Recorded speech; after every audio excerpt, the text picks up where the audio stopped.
हाय, आपका नाम? विभोर विभोर गौड़। ओके। विभोर जी, मैं आपसे जानना चाहूंगी कि आयुर्वेदा क्या है? देखिए, आयुर्वेद वैसे तो कहते हैं वेदों का एक हिस्सा है, जो हमारे 4 योग हैं, ऋग्वेद, सामवेद, अथर्ववेद और यजुर्वेद। तो इसमें जो अथर्ववेद है उसका एक हिस्सा आयुर्वेद में कंक्लूड किया जाता है, जिसकी शुरुआत हम गीरण संहिता से लेते हैं। उसके बाद आपके बाकी संहिताओं में इसका जिक्र काफी जगह मिलेगा आपको, और अंततः पतंजलि यानी महर्षि पतंजलि जो है, उनके विज्ञान में आयुर्वेद का भरपूर जिक्र भी है, उसकी विधियां भी दी गई हैं। बाद में चरक संहिता है, उसमें और विस्तार से इसे समझाया गया है। आयुर्वेदा कितना बेनिफिशियल आपको लगता है? कई सारे बीमारियों का 100% इलाज आपको सिर्फ आयुर्वेद में ही मिलेगा, खासतौर पर जिनका इलाज प्रॉपर इलाज एलोपैथी या होम्योपैथी या बाकी विधियों में नहीं है। आयुर्वेदा के ट्रीटमेंट पे आपको कितना बिलीव है?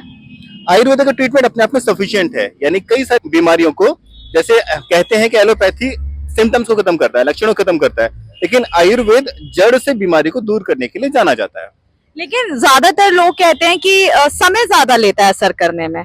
देखिए, अगेन आपका सवाल मेरे पहले वाले सवाल को ही आंसर करेगा, क्योंकि हमें जड़ से जिस चीज का समाधान करना है उसको हम फौरी तौर पे सॉल्व नहीं कर सकते। अगर आपको बुखार हुआ है, आप क्रोसिन ले लेंगे या पैरासीटामोल ले लेंगे, रात रात में आपका बुखार उतर जाएगा। लेकिन बुखार किस वजह से हुआ है, जब आप उस वजह की तलाश करेंगे, उसको सॉल्व करेंगे। आयुर्वेद में वाक, पित्त और कफ तीनों चीजों का बैलेंस शरीर में लिया जाता है।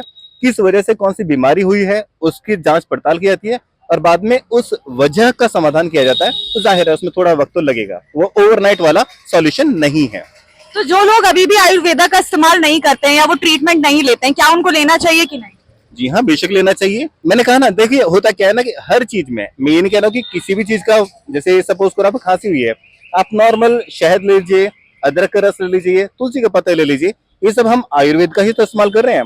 हमारी पौराणिक विधि है, और बहुत ही सफलता पूर्वक इन लक्षणों का और इस बीमारी का जड़ से समाधान हो जाएगा, ओवरनाइट ही हो जाएगा।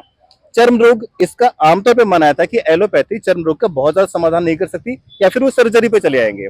लेकिन आयुर्वेद मेडिसिन से और उससे भी ज्यादा कि त्वचा रोगों में 100% सफल है, कहीं ज्यादा बेनिफिशियल है देन एलोपैथी। चलिए, थैंक यू सो मच।